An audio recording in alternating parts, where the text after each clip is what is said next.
Hey everybody, welcome to the gallery. And today's video is a whip and chat. I'll make it a short whip and chat. I don't want it to be too long. This phone does not like to take videos, too long videos. So I'm going to try and make it short and sweet. But I want to tell you about the week I've had because it's been a week. You won't believe it. This is probably something maybe you've never heard before. And I've been told that it probably belongs in the Ripley's Believe It or Not Museum. Last Saturday, I went to the dentist for a filling repair. They had to repair some fillings that have come undone. So I got there. The Saturday before he had done the right side of my mouth, and this Saturday past they did the left side. So he froze my left side, and I waited for a bit while it took, and then he was ready to start. So he starts, and he's working on my mouth. Next thing I know, I feel this metal on the inside of my mouth towards the front. And I said, "What is this?" Next thing I knew, it was at the back of my throat. My tongue probably pushed it to the back of my throat. And what did I do? My instinct told me to swallow it, and that's what happened. I swallowed a metal ring. I'm going to insert a picture of it so you can see.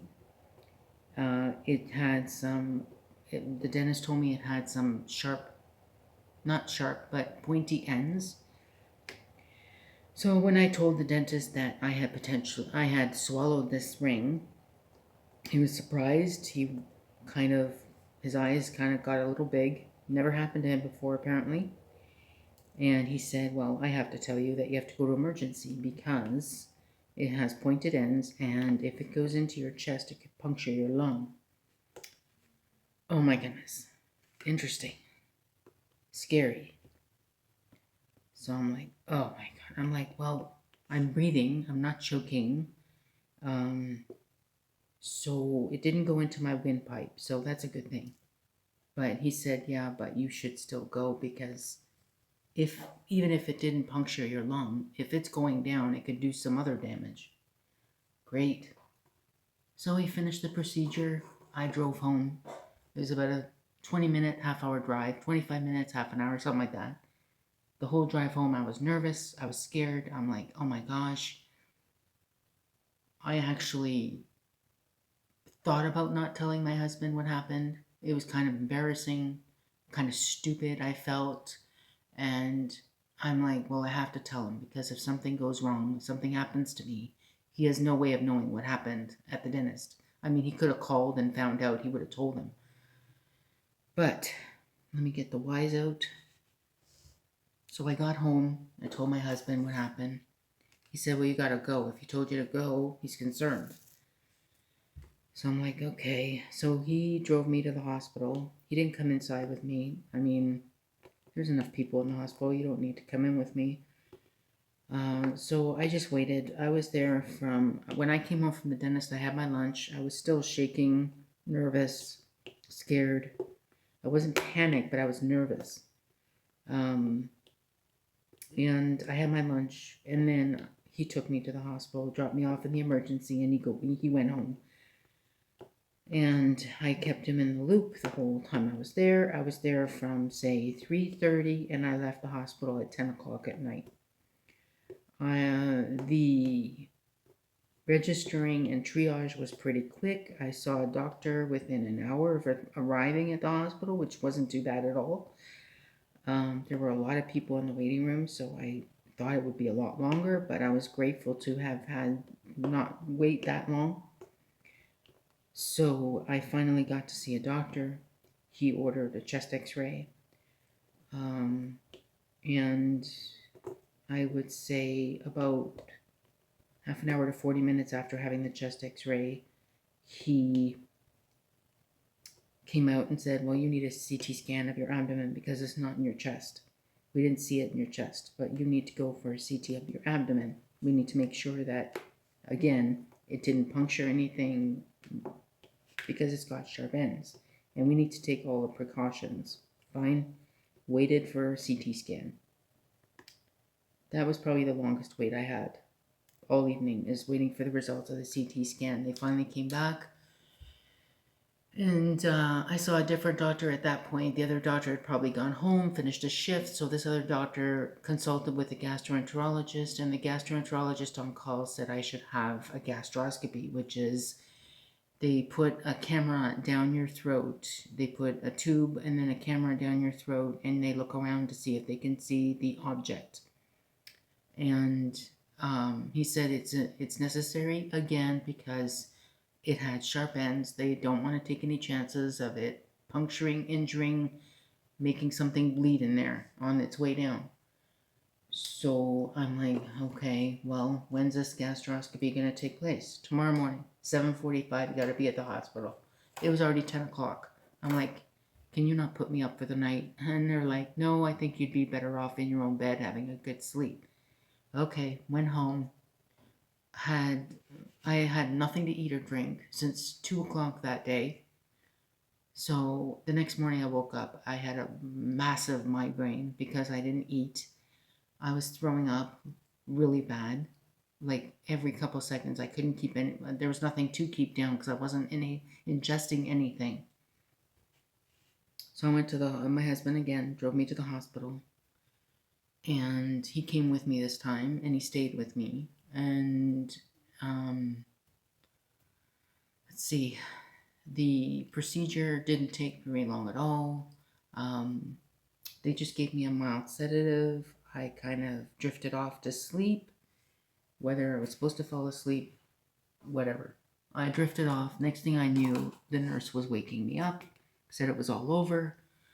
The surgeon came back to see me, and he said, I went down there, I looked around, I dug a little further, and I still didn't see anything. It probably is in your small bowel, and you should poop it out in a day or two. I thought, oh my gosh, was this a waste of time or what? And then he said, no, it wasn't a waste of time. I had to look because it's, it was sharp, like they said. You told me it was sharp. The dentist told you it was sharp, so we had to make sure. So it wasn't necessarily a waste of time. Fine. So he said you should poop it out in a day or two. You can go home, relax. Don't do anything strenuous. I'm like, better believe I won't. And you can't drive a car, yada, yada. Okay, so I went home.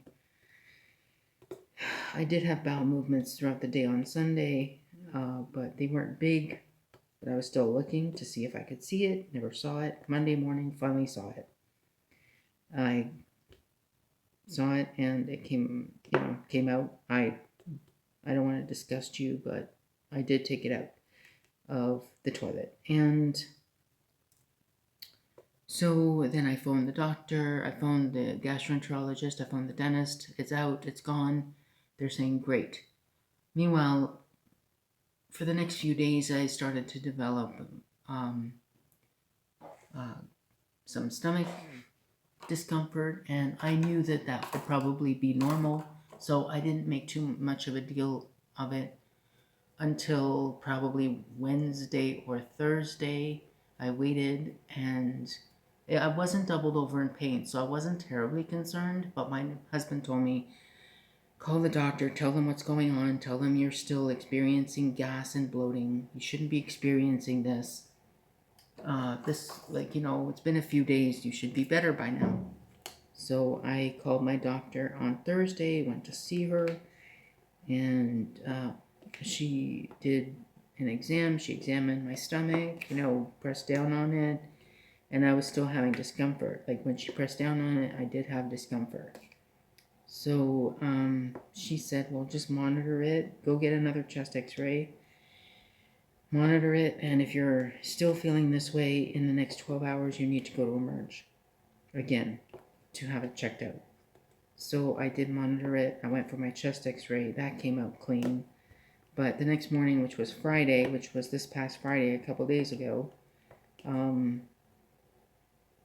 my doctor phoned me and said, how are you doing?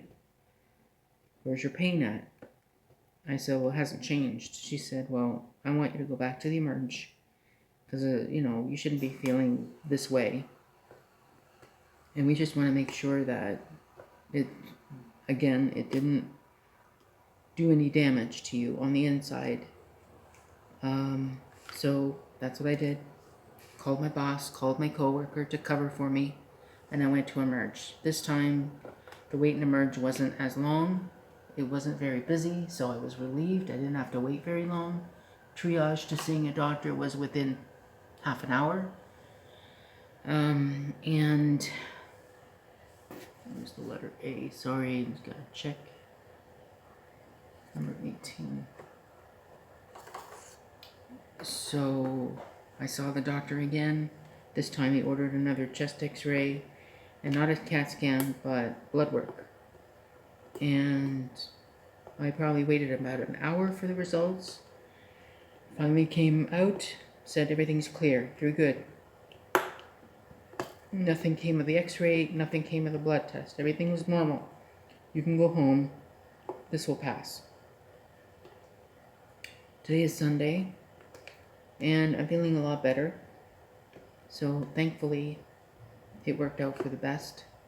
Nothing serious happened to me, so I'm very grateful for that. But I just want you guys to be aware. The only reason I shared this was because I want you to be aware, and the next time you go to the dentist, go to the doctor, ask questions, make sure you're aware of what's going on. Please don't swallow anything. I thought that was the most embarrassing thing in the world, but apparently I shouldn't be embarrassed. I did tell my family members. That's why I hesitated in posting this right after it happened, because I hadn't told. My parents were in the Dominican Republic on vacation. I didn't want to bother them with that. I told them when they got back, and yeah, so my family knows. So that's why I'm posting it today on Sunday, because I've already told people. So, but I just wanted to share that with you because it was a scary experience, and I don't want it to happen to anybody. It turned out great, but it could not have turned out great. Things could have gone wrong very quickly, and I'm glad they didn't.